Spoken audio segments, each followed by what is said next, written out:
Hello everyone, welcome to Virtual Sunday School lesson number 10. Today I'm going to be reading you a story called The Elders Are Watching. This story is a story that was inspired by artwork. The artwork of First Nations artist Roy Henry Vickers, who is a Native American from the west coast of Canada. And when award-winning poet David Bouchard saw this artwork, he was so inspired by it that he decided to write a poem inspired by this artwork. And they collaborated on this wonderful book.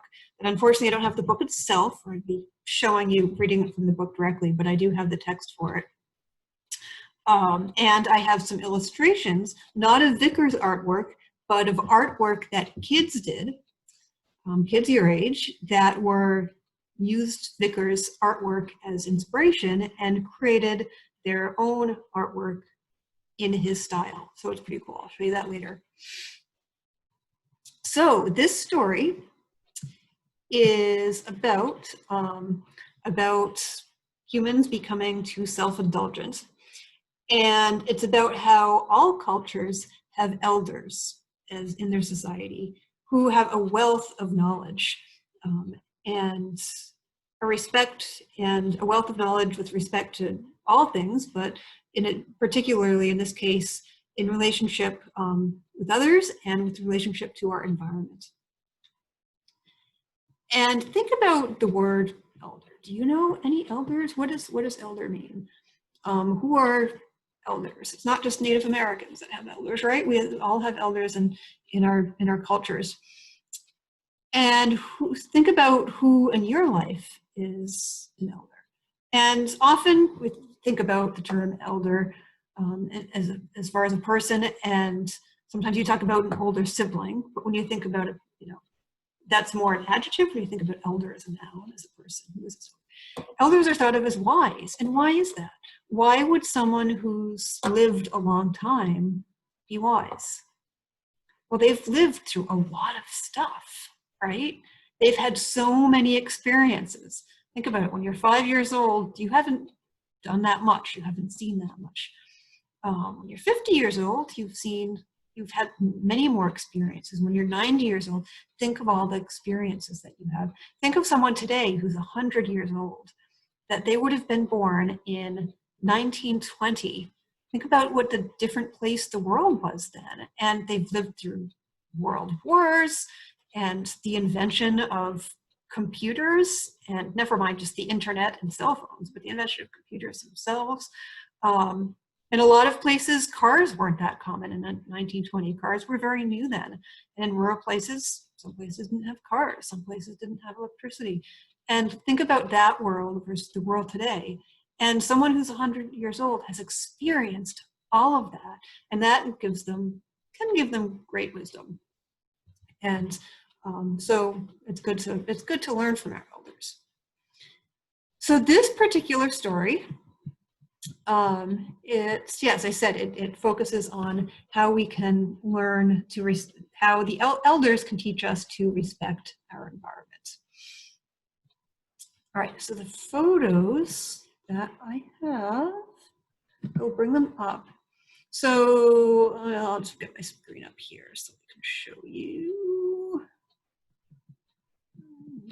Around. All right. So as an example of, here is David Vickers' work. So Roy Henry Vicker I should have got a better image of it. There we go. There's a better one.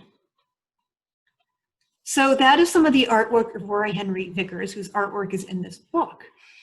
And the images that I'm going to show you are work that students created that copied Roy Vickers' style. So I will circle through those images as I read you the story. All right.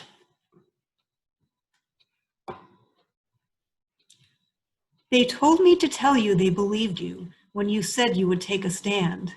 They thought that you knew the ways of nature. They thought you respected the land. They want you to know that they trusted you with the earth, the water, the air, with the eagle, the hawk, and the raven, the salmon, the whale, and the bear.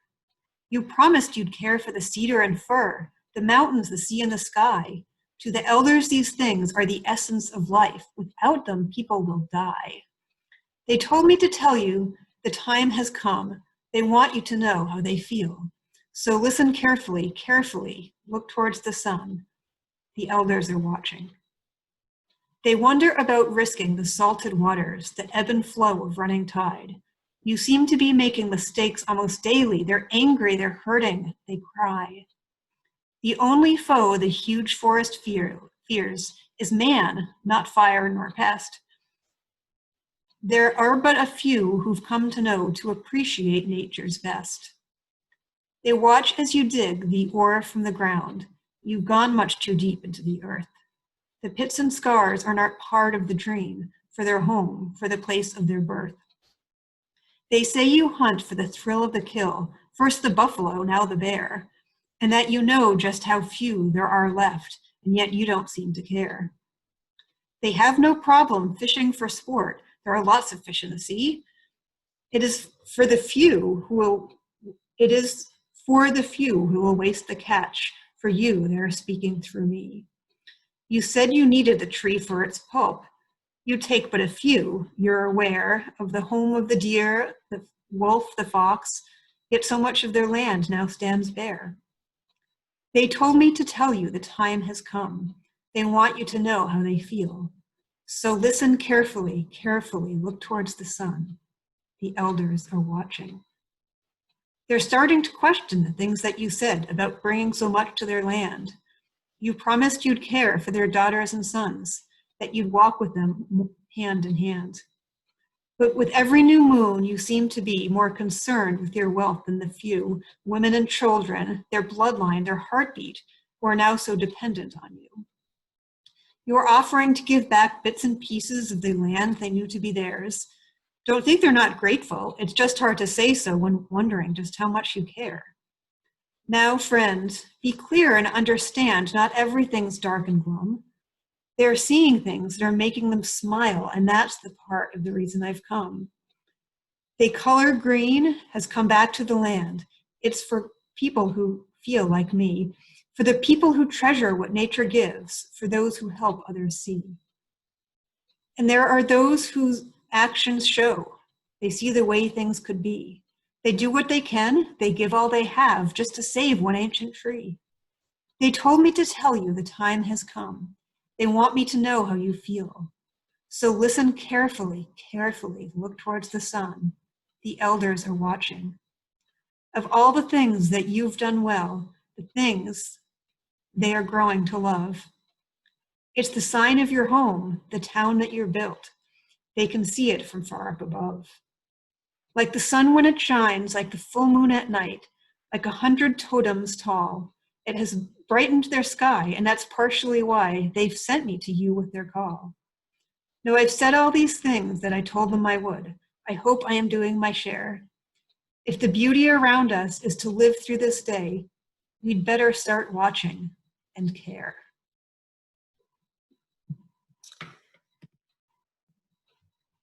So that is the story. I hope you enjoyed it. I find it a very beautiful poem. I stop this. So in light of that, here, your activity for the week is to write a letter to an elder. Now you could do both. You could write a letter to or a card for maybe one of your grandparents or an elder in the community. But there's also this really cool thing you can do called Love for the Elderly. And you can write a letter to someone in a nursing home somewhere else in the country. And there is a website, actually, let me show you it so you recognize it when you see it.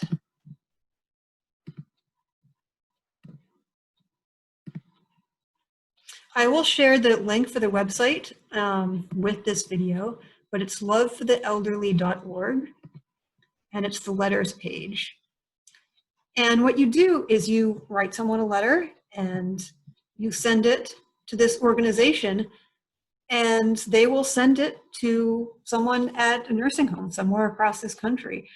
And I think right now, this is a really important time to be doing this because COVID has hit people in nursing homes really hard. And that means that a lot of their family can't visit people in nursing homes right now. Their kids can't visit them, their grandkids can't visit them, and I imagine many of these people are feeling very alone.